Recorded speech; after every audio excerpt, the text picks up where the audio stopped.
반갑습니다. 함께 주님께서 우리의 평화로 오셨는데 우리 네 개의 강 같은 평화와 함께 박수 치면서 찬양하도록 하겠습니다.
내게 강 같은 평화, 내게 강 같은 평화, 내게 강 같은 평화, 내게 강 같은 평화가 넘치네.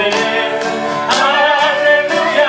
내게 강 같은 평화, 내게 강 같은 평화, 내게 강 같은 평화가 넘치네. 아멘. 주님 안에서 우리가 평화가 넘칩니다. 아멘. 우리에게 오실 주님을 함께 찬양하겠습니다.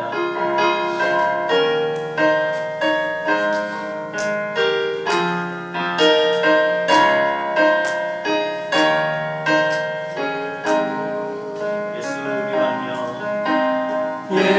예수 우리 왕이여, 이곳에 오셔서 우리가 함께 드리는 영광을 받아 주소서. 우리는 주님의 백성, 우리는 주님의 백성, 주님은 우리 왕이라. 왕이신 예수님 오셔서 다정하사 다스리소서. 예수 우리 왕이여, 예수 우리 왕이여, 이곳에 오셔서 우리가 함께 드리는 영광을 받아 주소서. 우리는 주님의 백성, 주님은 우리 왕이라. 왕이신 예수님 오셔서 다정하사 다스리소서. 예수 우리 주시여, 예수 우리 주시여, 이곳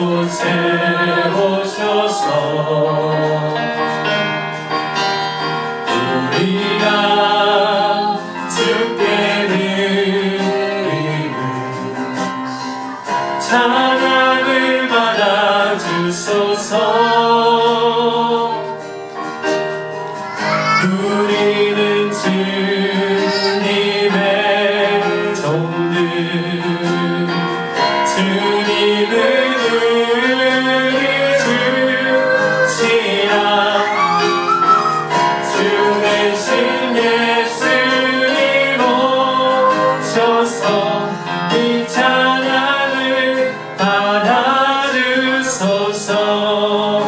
예수 우리 왕이여, 예수 우리 왕이여, 이곳에 오셔서 우리가 함께 드리는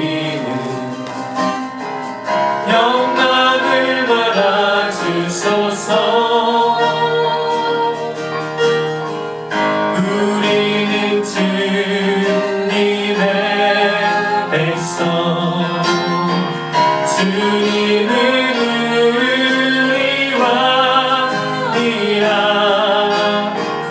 왕이신 예수님 오셔서 다정하사 다스리소서.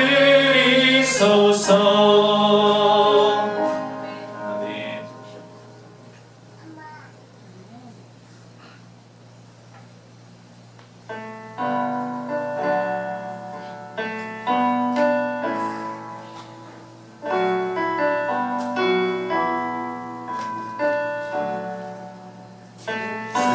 안에 소망 있네. 레비카 나의 노래 환난 중에 도우시는 주 나의 견고한 반석. 크신 사랑 크신 평화 두려움에서 날 건지네. 내 위로자 내 모든 것 주 사랑 안에서리라. 완전하신 하나님이 우리와 같이 되셨네. 주 사랑과 주 사랑과 그 공의로 세상을 구원하셨네. 십자가에 주 달리사 그 진노를 거두셨네. 내 모든 죄 담당하신 주 은혜 안에 살리라. 죽임 당한 세상의 일 어둠 속에 누이셨네. 영광스러운 그의 날에 무덤에서 부활했네. 승리하신 우리 주님 원수들을 물리쳤네. 나 주의 것 주 나의 것 주 보혈 안에 살리라. 굳건한 반석이시니 그 위에 내가 서리라. 그 위에 내가 서리라. 굳건한 반석이시니 그 위에 내가 서리라. 그 위에 내가 서리라. 주 예수의 능력으로 내 속에 두려움 없네. 나의 사는 모든 순간 주께서 다스리시네.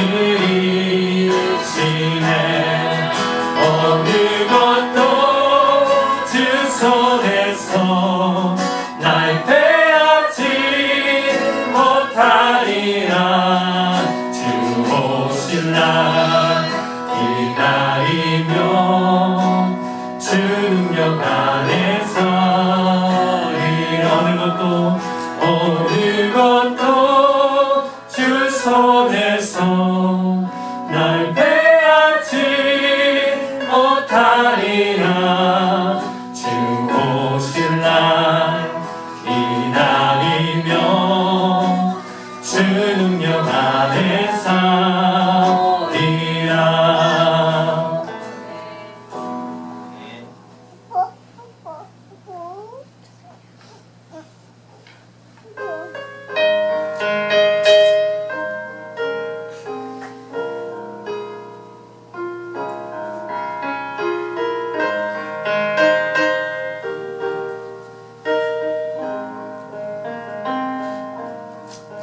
네. 내 영혼의 그 깊은 데서 맑은 바람이 울려나네. 하늘 목조가 언제나 흘러나와 내 영혼을 도이사네. 평화로다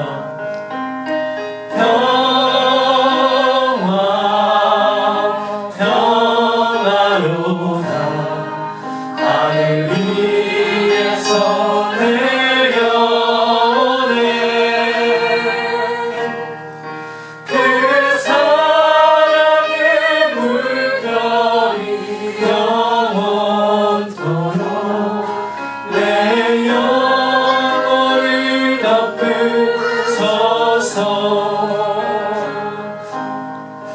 내 맘속에 솟아나 이 평화는 깊이 묻힌 보배로다. 나의 보화를 패내어 가져갈 자 그 아무도 없으리라.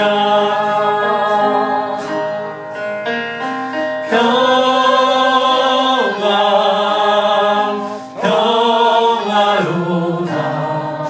하늘 위에서 내려오네.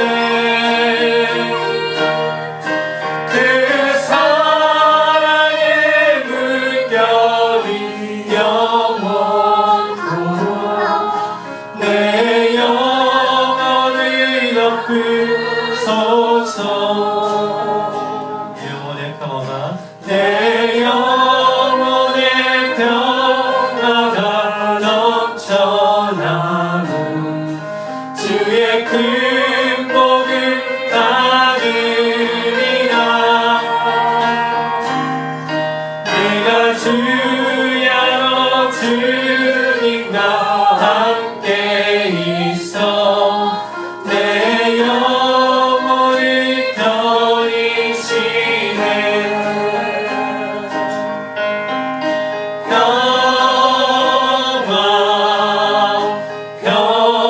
평화로다.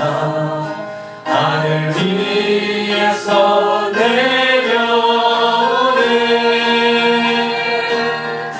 그 사랑의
평화로다. 하늘 위에서 내려오네. 그 사랑의 물결이 영원토록 내 영혼을 덮으소서.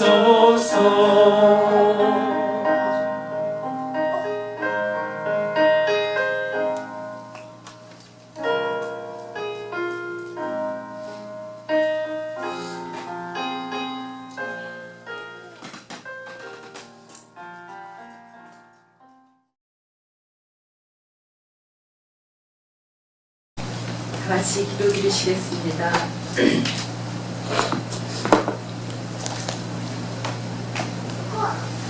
전능하신 나의 하나님, 그 이름을 높여드립니다. 저희에게 평화의 왕으로 오신 그리스도여, 어서 오시옵소서. 주님, 세상은 어지럽고 각자 자기의 이익으로만 움직이는 그런 이기적인 세상이 된 지 오래입니다. 그럼에도 세상 가운데 사는 저희는 하나님의 말씀을 붙들고자 애쓰지만 세상에 휩쓸리거나 바쁜 일상에서 자꾸만 주님이 가르치심을 잊고 살아갑니다. 지난 주간도 말씀으로 살기보다 내 생각으로, 내 경험으로 먼저 살았음을 고백하오니 아버지, 저희를 불쌍히 여겨 주시옵소서. 하나님의 주권을 매 순간마다 아버지 인정하게 하여 주시옵소서. 아버지, 구약의 어리석은 이스라엘 백성처럼 저희도 저희의 어려움 속에서 주님을 찾고 만나려 합니다. 아버지, 저희를 불쌍히 여기시고 주님과 날마다의 순간마다 호흡하며 주의 사랑을, 은혜를 누리며 살아내게 하여 주시옵소서. 아버지, 여기저기서 너무 어려운 소식들이 들려옵니다. 저희가 이렇게 아프고 힘든데 세상을 지으신 주님은 얼마나 아프시겠습니까? 주여, 저희를 고쳐주시옵소서. 하나님의 사람으로 살아갈 수 있도록 순전하고 순종하며 오직 주님의 나라를 위해 살아가게 하여 주시옵소서. 아버지, 한국에는 대선이 있습니다. 누가 덜 나쁘냐는 후보를 뽑아야 하는 현실에 가슴 아픕니다. 그럼에도 주님, 하나님을 두려워하며 어려운 자리를 살필 수 있는 그런 사람으로 하나님 이끌어 주시옵소서. 주의 계획에 쓰일 사람을 주여 세워주셔서 대한민국이 세계로 뻗어나가는 리더의 나라로 성장할 수 있도록 아버지 은혜를 내려주시고, 아버지 또한 저희가 사는 이 미국에서 세우신 리더를 기억하여 주셔서 하나님의 손으로 쓰임받기에 부족함 없이 힘있게 사용되어질 수 있도록 아버지 허락하여 주시옵소서. 각계 흩어져 복음 전파하는 선교사님들 기억하시고 그들이 하나님이 직접 일하시는 손이 되기에 부족함이 없이 날마다 복음에 순종하며 나가게 하시고, 울며 씨 뿌리 그곳에 하나님이 기억하셔서 기쁨으로 단을 거둘 수 있도록 아버지 은혜 내려 주시옵소서. 무엇보다도 그들이 강건하여 주님의 손으로 쓰임받을 수 있도록 아버지 허락하시고, 특별히 브라질의 서성영 선교사님을 기억하셔서 노구에도 아버지 건강이 상하지 않도록 아버지 인도하여 주시옵소서. 아버지, 우리 청년들 한 학기를 무사히 마쳤으니 하나님께 감사드립니다. 잘 쉬고 새 힘으로 다음 학기에도 열심히 할 수 있도록 하여 주시고, 지금 공부하는 것이 개인의 영광을 위해서 하는 것이 아니라 하나님의 영광을 위한 것임을 깨달아 그 비전을 향해 열심히 달려가는 젊은이들 되게 하여 주시옵소서. 아버지, 또한 저희 장년들 교회를 위해 중심 역할을 하게 해주시니 감사합니다. 하나님의 말씀으로 붙들어 주시고 강건하여 주님 주시는 사명 잘 감당하게 하여 주시고, 오직 주님의 영광을 위해 그 사랑의 가품을 위해 살아내는 자들 되게 하여 주시옵소서. 아버지, 또한 저희 작은 교회를 위하여 기도합니다. 저희 모두가 하나님 앞에 진정한 예배자가 되게 하여 주시고 오직 주의 성령에 매여 살아내게 하여 주시옵소서. 거룩함으로 기뻐하며 살고 주님의 평화와 사랑을 전하기에 부족함이 없이 살아내게 하여 주시옵소서. 아버지, 살아계셔서 평화의 왕으로 오신 예수 그리스도 주님의 이름으로 기도했습니다. 하늘에 계신 아버지여, 이름이 거룩히 여김을 받으시오며 나라의 마음이시며 뜻이 하늘에서 똑같이 땅에서 이루어지이다. 오늘 우리에게 양식을 주시옵고 우리가 우리에게 죄를 사하여 준 것 같이 우리의 죄를 사하여 주시옵고 우리를 시험에 들게 하지 마시고 다만 말씀으로 주시옵소서. 나라와 권세와 영광이 주님의 이름으로 나옵나이다. 아멘.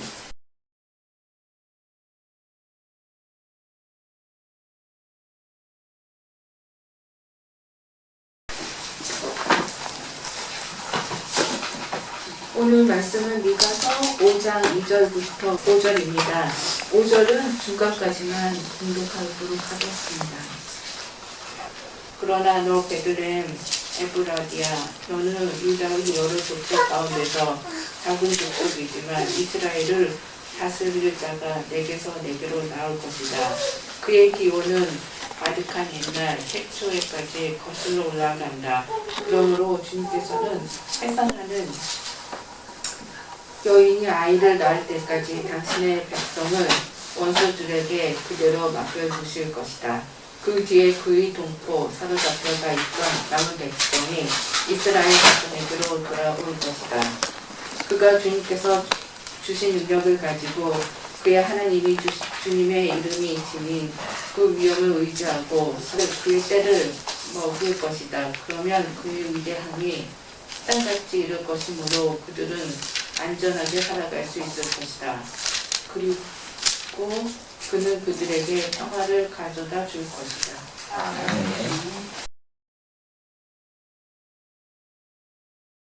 오늘 대림절 넷째 주일을 맞이하여 평화의 왕 예수 그리스도가 주시는 평강이 우리 모두에게 가득하기를 기원합니다. 대림절은 하나님의 아들 성자 예수 그리스도의 탄생을 기다리는 교회의 절기입니다.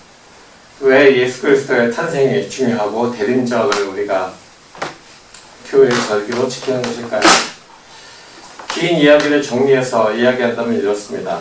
창조 이후에 아담과 하와의 불순종으로 죄가 인간 세상에 들어옵니다. 그 죄에 대한 하나님의 진노는 대홍수 사건으로 이어지죠. 그리고 하나님께서 노아에게 다시는 인간을 물로 멸망시키지 않으시겠다라고 약속을 해주십니다. 그 다음에 하나님의 사람 아브라함의 그 믿음으로 하나님의 사람들의 그 역사가 시작이 됩니다. 결국 아브라함의 믿음으로 시작된 그 하나님의 사람들의 역사는 이스라엘이라고 하는 한 민족을 이루게 되고 그들을 하나님께서는 내 백성이라고 칭해 주시고 내가 그들의 하나님이 되겠다라고 말씀해 주시죠. 그리고 그들에게는 이제 하나님의 율법이 전달이 됩니다. 모세가 그들을 이끌고 하나님의 율법을 받고 또 광야에서 생활하고 결국 가나안으로 하나님의 약속하신 땅으로 그들이 들어가게 되었을 때 그들은 그곳에서 하나님을 열심히 섬기면서 사는 것이 아니라 그 땅에 있던 풍요의 우상들을 섬기기 시작합니다. 자신들을 그 곳까지 이끄신 약속의 하나님을 거역하고 하나님으로부터 떠나서 우상 숭배에 빠지는 삶을 살아가고 하나님과 멀어지게 됩니다. 하지만 하나님께서는 그들이 돌이켜서 돌아올 수 있게 하기 위해서 많은 선지자들을 보내서 그들에게 하나님께 돌아오는 선포를 하시고 또 이웃 나라들을 이웃에 있는 강대국들을 이용해서 그들이 곤란을 당했을 때 하나님을 찾고 다시 하나님께 돌아오도록 그렇게 역사를 하십니다. 그렇지만 인간들은 점점 더 심한 악의 구렁텅이에 빠지게 되었습니다. 결국 그들은 자신의 힘으로는 인간 스스로의 힘으로는 죄에서 벗어날 수가 없게 되어서 모두 죽고 말 그런 상황에 처하게 된 것입니다. 그러나 하나님께서 인간을 다시 멸하지 않겠다라고 노아에게 약속하셨던 바로 그 약속에 있었던 것처럼 하나님께서는 사람들을 전부 다 멸망시키지 않고 하나님께로 돌아오게 하실 그 방법을 찾으셔야만 했습니다. 그래서 찾아내신 것이 하나님의 공의에 맞도록 모든 죄는 멸하고 사람들은 다시 구원하실 그 구원의 계획을 하나님께서 시작하십니다. 바로 그것이 하나님의 아들 예수 그리스도가 이 땅에 인간의 몸을 입고 오시는 바로 그 성육신 사건이죠. 그래서 그 예수 그리스도께서 인간의 몸을 입고 오시는 것을 기다리는 그 기간이 바로 대림절입니다. 대림절 기간이 끝난 후에 성탄이 있죠. 예수 그리스도께서 이 땅에 오시는 날이 우리에게 주어지고 그 이후에 예수께서 공생애를 시작하시고 또 십자가에 달려 돌아가시고 부활하심을 통해서 그 사건을 믿는 사람들, 우리의 죄를 구속하시기 위해서 예수께서 오신 그 의미를 깨닫고 믿는 사람들, 바로 그 사람들인 그리스도인들이 이 대림절을 지키는 지키게 되는 것입니다. 그래서 우리가 이 대림절이 중요하고 교회 절기 중에서 가장 첫 절기이고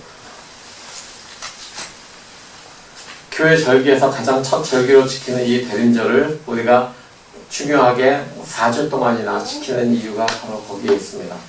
성육신하신 예수 그리스도로 인한 그 구원이 중요하기 때문에 그 구원 때문에 우리가 이 대림절기를 그 구원의 시작이 되는 바로 이 대림절기를 우리가 지키게 되는 것입니다. 예수 그리스도의 탄생과 공생의 십자가 사건, 부활로 이어지는 그런 구원의 역사가 완성이 되었습니다. 그 복음을 듣고 2000년 정도가 이제 지났습니다. 그래서 21세기에 우리가 지금 살아가고 있지만 그렇지만 아직도 우리는 구원의 완성을 위해서 오신 예수 그리스도의 탄생 바로 그것을 기다리는 대림절기를 하나의 그냥 성탄절기 앞에 있는 준비기간 정도로만 여기고 있지 않은지는 우리가 돌아봐야 될 것입니다. 대림절의 촛불을 한 주에 하나씩 펴나가면서도 예수께서 이 땅에 오신 목적인 구원에 대한 소망 그리고 예수 그리스도의 그 사랑과 기쁨, 평화가 우리 피부에 직접적으로 느껴지지 않기 때문이죠.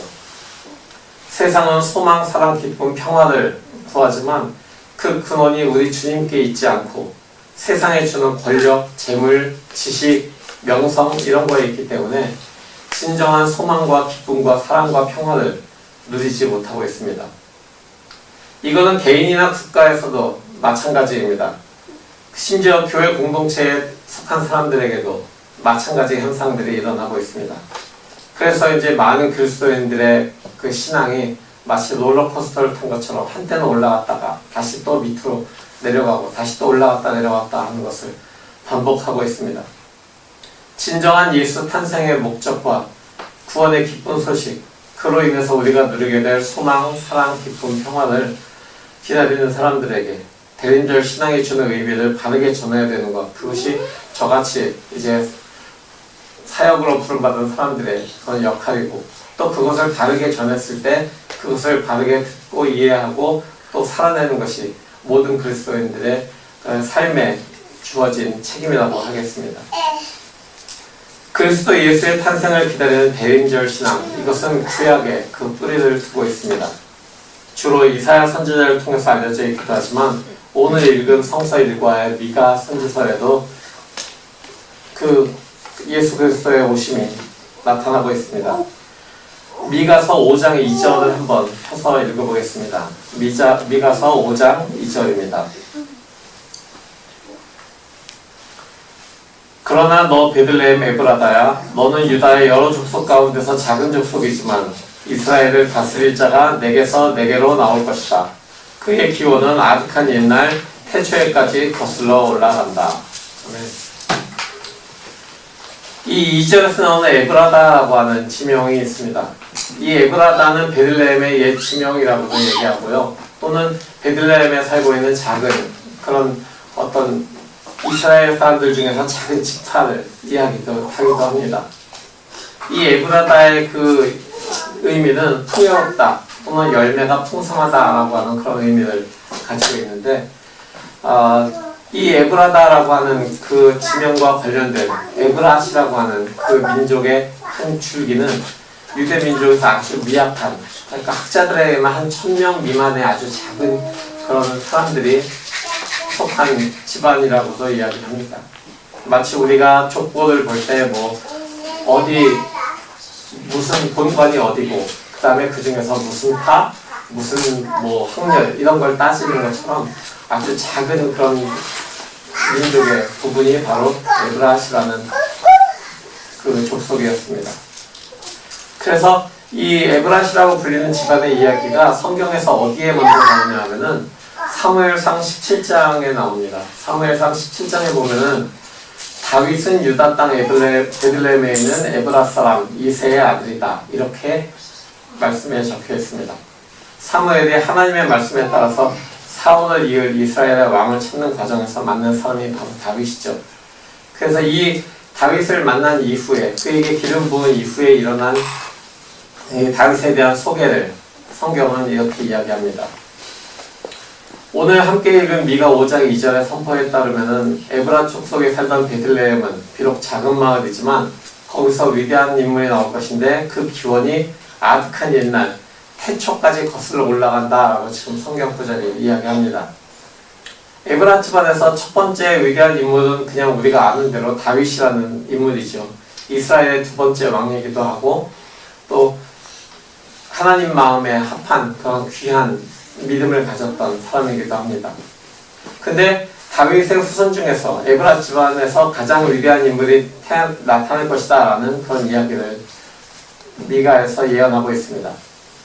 그 예언에 따라 태어날 그 아이가 자라서 어떤 일을 하게 될 것인가 라고 하는 것이 오늘 본문 4절 이후에 나타나고 있는데요. 거기에 이렇게 적혀 있습니다. 그가 주님께서 주신 능력을 가지고 그의 하나님이신 주님의 이름이 지닌 그 위엄을 의지하고 서서 그의 때를 먹을 것이다. 그러면 그의 위대함이 땅끝까지 이를 것이므로 그들은 안전하게 살아갈 수 있을 것이다. 그리고 그는 그들에게 평화를 가져다 줄 것이다. 아멘. 신약에 있는 누가복음서에서 바로 오늘 예수 탄생의 이야기를 하면서 이 미가 선지서의 이 예언을 인용을 합니다. 분봉왕 헤롯이 다스리고 있던 유대 땅 베들레헴에서 아기 예수가 탄생을 합니다. 동방의 박사들이 유대인의 왕을 찾으러 왔다라고 헤롯에게 이야기하니까 불안해진 헤롯 왕은 대제사장들과 율법교사들에게 그리스도가 어디서 태어나겠느냐라고 물어보죠. 그때 이 대제사장과 율법교사들이 예언서에 근거해서 바로 이 미가서에 근거해서 유대 베들레헴입니다 라고 이야기를 합니다. 들판의 목자들이 예수 출생 소식을 천사들에게 전달받은 다음에 천사들과 많은 군사들이 하늘의 군사들이 나타나서 노래합니다. 그 찬송의 내용이 더없이 높은 곳에서는 하나님께 영광이요 땅에서는 주님께서 좋아하시는 사람들에게 평화로다라고 찬송의 내용이 되어 있습니다. 평화. 미가가 활동하던 기원전 750년에서 690년은 유대 역사에서 매우 어두운 시절에 속합니다. 북이스라엘은 아시리아에 멸망했습니다. 남유다의 상황도 바로 앞에 등불과 같은 상황입니다. 남유다의 지도자들이 저지른 악행은 잔혹하기가 이를 데 없습니다. 자기의 백성의 살가죽을 벗기고 그 뼈를 꺾어서 삶는다라는 그런 표현이 미가 선지서에 나오고 있으니까 말이죠. 모두가 자포자기할 수밖에 없는 그런 상황에서 미가는 베들레헴 에브라다에서 태어날 인물이 세상을 다스릴 것이다 라고 외치고 그가 모든 사람들에게 평화를 줄 것이다 라고 선포합니다. 유대인의 왕인 아기가 탄생했다는 말을 들은 헤롯이 사람을 보내서 베들레헴과 그 가까이에 있는 모든 지역을 다니면서 2살 이하의 사내 아이를 죽이라고 명을 하고 그로 인해서 깊은 슬픔이 그 땅에 일어납니다. 지금 미가서의 그 상황도 미가가 선포하고 있는 이 평화의 왕이 오신다는 선포도 백성들은 굉장히 지도자들에 의해서 억압을 받고 있는 그런 상황에서 선포된 이야기입니다. 미가서의 예언이나 복음서의 예수 탄생 이후의 그 상황을 우리가 보면은 예수께서 평화의 왕으로 오셨다라고 하는 것이 실제 현실에서는 굉장히 받아들이기 힘들게 보입니다. 2021년 대림절기를 지나고 있는 우리에게도 평화라고 하는 그 의미가 대림절 넷째 주를 맞이하면서 우리에게 실제 피부로 와닿는 정도는 정말 아주 적지 않을까라고 생각도 해봅니다. 코로나 바이러스가 팬데믹을 만들고 또 델타 바이러스에 의해서 지금 오미크론이라고 하는 바이러스까지 계속해서 변이가 생겨나고 있습니다. 불과 며칠 전에 일어난 토네이도 때문에 수많은 사람들의 생명을 잃고 집을 잃고 재산을 잃었습니다. 그렇기 때문에 평화를 이야기하기에는 참 힘든 것이 아니냐라고 하는 것이 현재의 현실입니다. 그렇다면 예수께서 평화의 왕으로 오신다. 예수께서 오셔서 모든 사람에게 평화를 줄 것이다 라고 하는 그 성경 말씀이 무언가 좀 잘못된 것일까요? 그렇지 않습니다. 이 세상에 평화가 불가능해 보이는 이유는 사람들이 자신의 욕망을 따라서 평화를 찾고 있기 때문입니다. 국가와 국가 간에도 힘을 바탕으로 우위를 차지하려는 그런 긴장이 계속됩니다. 심지어 인간과 바이러스도 지금 전쟁을 벌이고 있습니다. 지금 우리가 평안을 누리는 것이 어쩔 수 없다라고 지금 이야기하는 것은 아닙니다. 오히려 그렇기 때문에 더욱 우리가 치열하게 평화지향적인 삶을 살아야 된다라고 지금 저는 여러분께 말씀드리고 있는 것입니다. 그러기 위해서 예수가 평화의 왕이라고 하는 사실을 믿는 우리 그리스도인들이 우리의 삶 속에서 평화에 대한 그런 방향을 올바르게 가지고 있어야 되지 않을까. 그리고 평화의 열매가 우리의 삶 속에서 계속 열리도록 우리가 애쓰는 일들이 계속되어야 되지 않을까라고 생각하는 것입니다. 그렇다면 어떻게 해야지 정말 이렇게 어려운 세상 속에서, 어지러운 세상 속에서 평화를 우리가 찾아내고 우리가 그 평화를 누리면서 살 수가 있을까요? 우리 영혼의 평화를 깨트리는 것이 무엇인지를 먼저 생각해 보고 싶습니다. 돈이 부족하다던가 또는 몸이 약하다거나 또는 관계가 깨어진 것들, 그것을 그 원인으로 생각할 수도 있지만 사실 그것이 우리 안에 있는 평화가 깨어지는 것, 우리가 평화를 누리지 못하는 그 원인은 아니죠. 사실 가난하면 가난한 대로 영혼의 평안을 누리는 사람들도 많이 있습니다. 몸이 아파도 평안을 누리는 사람들이 얼마든지 있습니다. 부자로 살아간다고 몸이 건강하다 그래서 영혼이 평안해지는 것은 아닌 것을 우리도 잘 알고 있습니다. 영혼의 평안을 파괴하는 가장 결정적인 것, 그것은 바로 우리 사람들의 욕심인 것입니다. 우리의 욕심을 채우려고 안간힘을 쓰는데도 해결되지 않으니까 영혼의 평화가 주어질 이유가 없습니다. 그 욕심의 결과, 욕망의 결과를 성경은 죄라고 이야기하고요. 정확하게 얘기하면 죄의 결과로 평화가 이루어지지 않는다라고 이야기할 수 있는 것입니다. 그러면 우리는 어떻게 해야 됩니까? 예수께서 세상에 오셔서 이루신 일들을 한번 생각해 보십시오. 그는 본래 하나님이셨으나 자기를 버리고 인간의 몸으로 이 세상에 오셨습니다. 예루살렘 성의 화려한 곳이 아닌 작은 마을 베들레헴의 말구유에서 태어나셨습니다. 목수의 아들로 자라나셨고요. 세례 요한에게 세례를 받으셨고요. 가난하고 병들고 소외된 사람들에게 찾아가서 그들의 친구가 되어주셨고 그들에게 복음을 전해주셨고 그들을 치유하셨습니다. 예수께서 호산나 다윗의 이름으로 오시는 이여라고 사람들이 칭송하는 가운데 예루살렘에 입성하실 때도 그는 크고 잘생긴 군마를 타신 것이 아니라 작은 노새, 나귀 새끼를 타셨습니다. 마지막으로 예수께서는 자신의 능력으로 모든 세상을 뒤집으실 수도 있었지만 하나님으로서의 그 능력을 사용하지 않으시고 그는 하나님 아버지께, 성부 아버지께 순종해서 십자가에 달리시고 모든 모욕을 참으시고 돌아가셨습니다. 사랑하는 성도 여러분, 평안을 구하십니까? 그러시다면 예수를 바라보십시오. 아멘. 그리스도의 길을 걸으십시오. 하나님의 때가 이루어질 것을 소망하면서 하나님께서 그 마지막 날에, 주님께서 그 마지막 날에 평안을 이룰 것을 우리의 삶에서 바라보면서 살아내십시오. 아멘. 우리는 하나님 때가 이루어지는 것을 소망하면서 그 마지막 날을 바라보고 사는 것, 그것을 종말론적인 삶이라고 이야기합니다.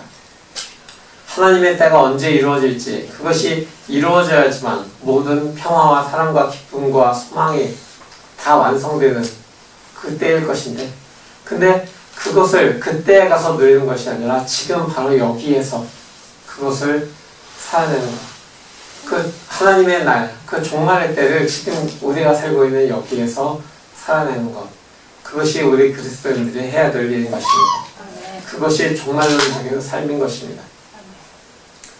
그래서 그리스도의 길을 걷는 사람들은 일상에서 평화를 경험하고 주님의 평화를 지금 여기에서 현실로 살아내기 위해서 최선을 다해야 되는 것입니다. 오늘은 대림절 넷째 주일입니다. 다가오는 토요일이면 성탄이죠. 예수 그리스도를 믿는 여러분, 지금 평화를 삶에서 살아내고 계십니까? 잊지 마십시오. 베들레헴 에브라다에서 평화를 이룰 한 아기가 태어날 것이다 라고 하는 이 미가의 예언은 베들레헴에서 실제로 태어나신 예수 그리스도로 인해서 성취되었습니다. 메시아이신 예수 그리스도를 믿는 우리들은 그가 베푸신 구원을 믿고 그가 주신 소망, 사랑, 기쁨, 평화를 삶으로 살아내야 하여 소명을 받은 사람들입니다. 이 대림절 기간을 통해서 그리스도 예수께서 이 세상의 구원자로 오시면서 주신 소망, 사랑, 기쁨, 평화를 살아내고 열매 맺는 베들레헴 에브라다에 속한 우리 모두가 되기를 임마누엘의 신 예수 그리스도의 이름으로 축원합니다. 아멘. 오늘 이 말씀을 가지고 기도를 하기 원합니다. 주님, 우리가 주님께서 오셔서 모든 것을 완성하실 그날을 소망하면서 바로 그날을 지금 여기에서 살아내기 위해서 지금 여기는 너무나도 힘들고 너무나도 삶이 버거운 그런 날들이지만 우리가 주님이 오실 그날까지 그것을 기다리지 않고 지금 여기에서 소망과 사랑과 기쁨과 평화를 이루기 위해서 삶에서 열매 맺으면서 살아내겠습니다. 이렇게 기도하겠습니다. 다 같이 기도하겠습니다.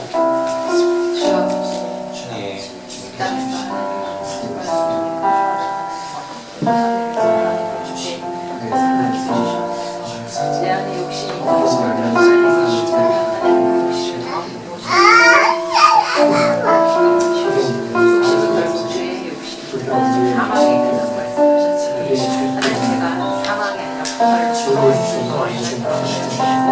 하나님을 바라보는 사랑을 베푸는 역사요. 이 땅의 주님의 평화를 강하게 주님의 평화로 살아내는 그런 삶이 되시길 아버지 그리고 이 말씀을 주셔서 내 삶이 아니라 주님이 나에게 보여주신 삶임을 기억하게 하고 하나님께서 허락하신 것 안에서 살아낼 수 있는 자가 될 수 있도록 아버지께 인도하시고 역사하여 주시옵소서. 주님을 바라보기 원합니다. 주님을 바라보기 원합니다.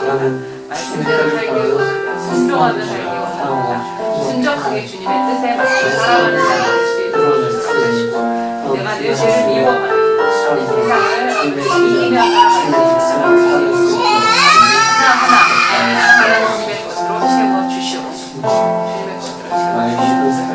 평화를 끌어당겨 살아내는 자가 될 수 있도록 주님께만 주님의 평화가 무엇인지 알고 깨닫는 삶이 있도록 할 수 있도록 하나님의 영혼의 바라보시는 세상의 모든 사람들 안에서 나의 시선이 그들을 내가 하고 온전하여 주님이 나에게 주신 영혼 안에 마음자세 사랑 안에 머무는 주님께서 주신 살아낼 수 있는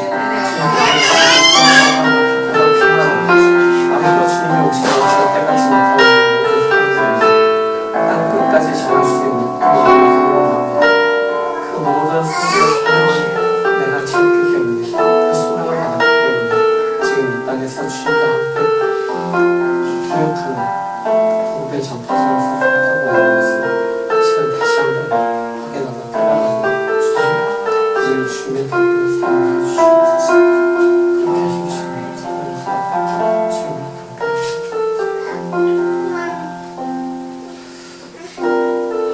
살아계신 하나님, 지금 우리 삶에서 주님의 마지막 날에 이루실 그 소망과 사랑과 기쁨과 평화를 우리가 이루어내는 삶을 살도록 주님께서 우리를 도와주시고 우리 안에서 역사하여 주시옵소서. 우리 삶에서 역사하신 그 주님의 그 손길을 따라서 우리가 우리의 삶에서 진정한 주님의 나라에 우리가 완성을 보게 될 그 소망과 사랑과 기쁨과 평화를 우리가 추구하고 그것을 우리 삶에 계속해서 열매 맺어가면서 그 열매를 아직도 주님의 오시는 소식을 구원의 기쁜 소식을 모르는 사람들에게 계속해서 전하는 통로로 사용될 수 있도록 주님 우리를 주장하시고 우리 안에서 역사하여 주시옵소서. 우리의 삶을 통해서 역사하시는 주님, 구원자이신 예수 그리스도에 오시는 그 날 우리에게 크나큰 기쁨과 평화를 알려주는 것처럼 정말 주님의 그 마지막 날을 우리가 바라보면서 정말 귀한 기쁨으로 그 마지막 날에 대한 소망으로 큰 사랑으로 이루실 그 평화의 날을 우리가 이 땅에서 계속해서 이루어가면서 주님의 나라가 완성되어지는 바로 그때까지 계속해서 애쓰는 우리가 되도록 주님 인도하여 주시고 우리를 이끌어 주시옵소서. 임마누엘 신 예수 그리스도의 이름으로 기도합니다. 아멘.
우리에게 소망과 기쁨과 사랑과 평화를 주기 위해 이 땅에 오신 주 예수 그리스도의 이름을 높여 찬양합니다.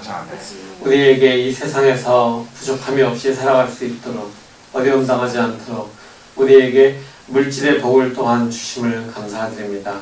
주님께서 우리에게 공급하신 이 물질들이 모두 주님께서 온 것을 우리가 기억하면서 그 기억의 층표로 작은 물질을 다시 주님께 올려드립니다. 이 물질들이 주님의 나라를 이루고 주님의 나라에 오는 그 귀한 의미를 전하는 데 사용될 수 있도록 주여 역사하여 주시옵소서. 예수 그리스도의 이름으로 감사하며 기도드립니다. 아멘.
오늘 제자 공동체에서 대림절 넷째 주일 예배를 함께 드린 여러분을 사랑하고 축복합니다.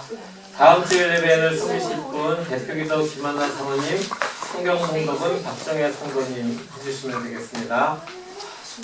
교인들 소식에 있는 교인들 성도들의 이름을 다 여러분들 기억하시면서 하루에 한 분씩 두 분씩 공부를 해주시기 바랍니다. 손영주 자매는 어저께 그 웨스턴 켄터키에 있는 호스트 가정에서 쳐보셔서 거기에 가서 3주 동안 지내다 온다고 연락이 왔습니다.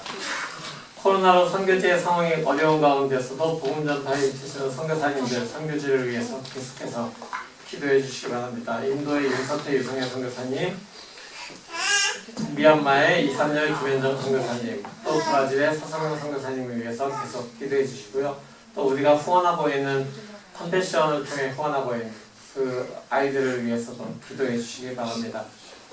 장년부와 청년부 모임 춤으로 모이는 것과 토요 새벽예배 춤으로 모이는 것을 여러분들 기억해 주십시오. 하지만 올해 말까지 한절 묵상과 새벽 기도는 모이지 않습니다. 1월부터 다시 시작하도록 하겠습니다.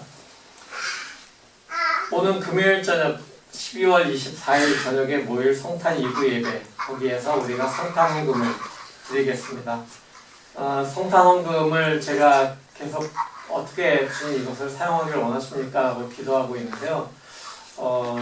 이거는 그냥 교회보다는 교회 담장 밖에 있는 또 다른 우리의 다른 이웃들에게 우리가 드리면 어떨까라는 그런 생각을 해보았습니다. 그래서 지금 우리 교회 말고 교회 공동체 바깥에 있는 어떤 어려운 분들이 누가 있을까라고 생각을 해보는데요.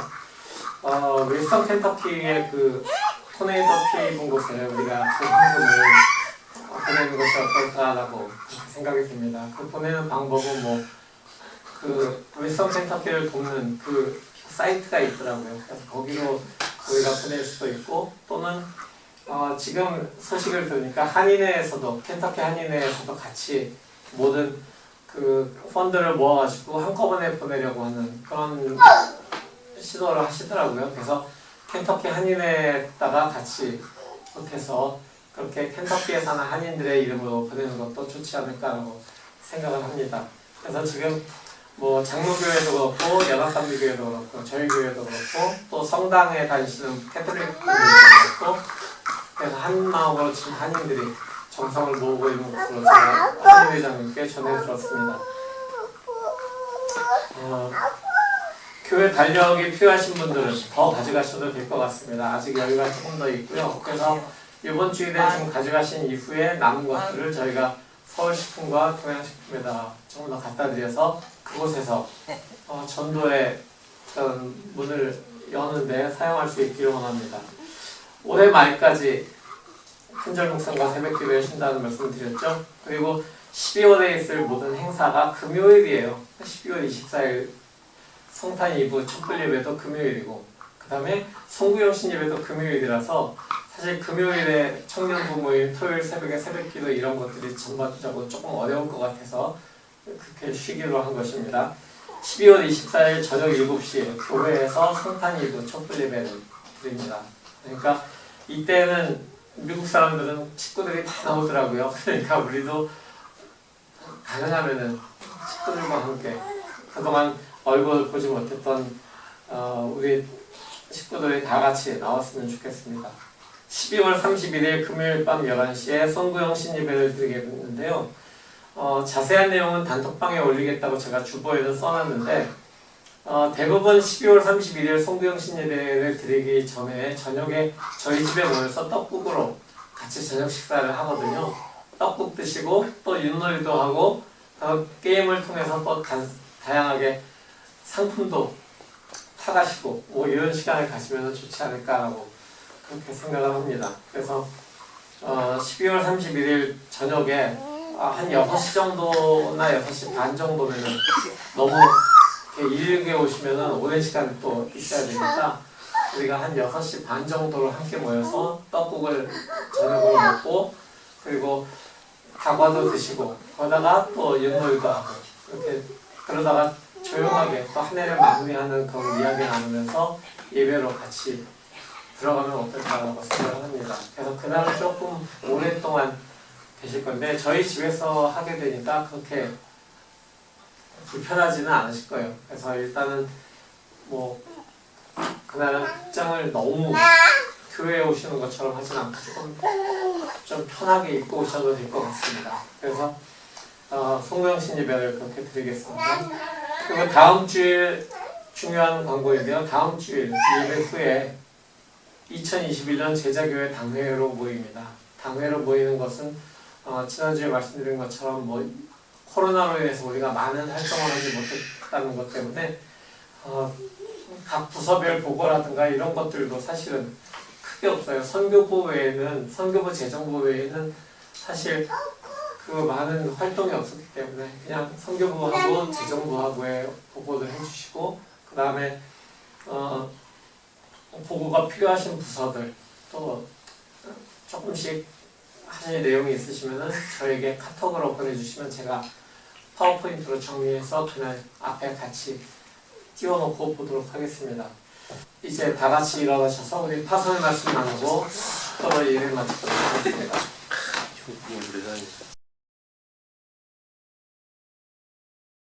성도 여러분, 복음의 말씀 들었으니 세상으로 나아가십시오. 하나님의 나라에 이루실 완전한 평화를 지금 여기에서 살아내십시오. 평화의 왕이 함께 하십니다. 아멘. 주님이 오시는 기다리며 평화의 삶 살아내겠습니다. 작고 짤 것 없이 보이는 삶이지만 주님의 평화를 이룰 때 가장 빛나고 아름다운 하나님의 나라를 열매로 맺게 됨을 믿고 살아가겠습니다. 임마누엘 신주님, 우리를 도와주십시오. 아멘.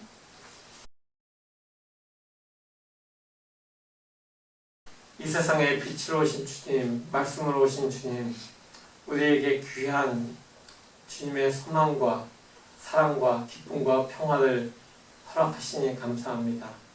주님께서 주신 그 귀한 선물들을 우리가 마음에 품고 우리의 삶으로 살아내고 우리의 삶에서 맺은 그 열매들을, 그 귀한 열매들을 또 세상에 나누어주는 귀한 삶 살아낼 수 있도록 주님의 영으로 우리 안에서 날마다 순간마다 역사하여 주시옵소서.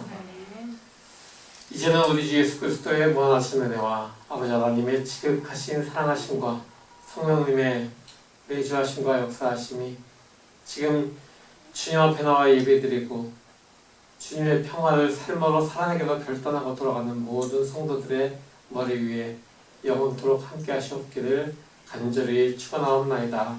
아멘.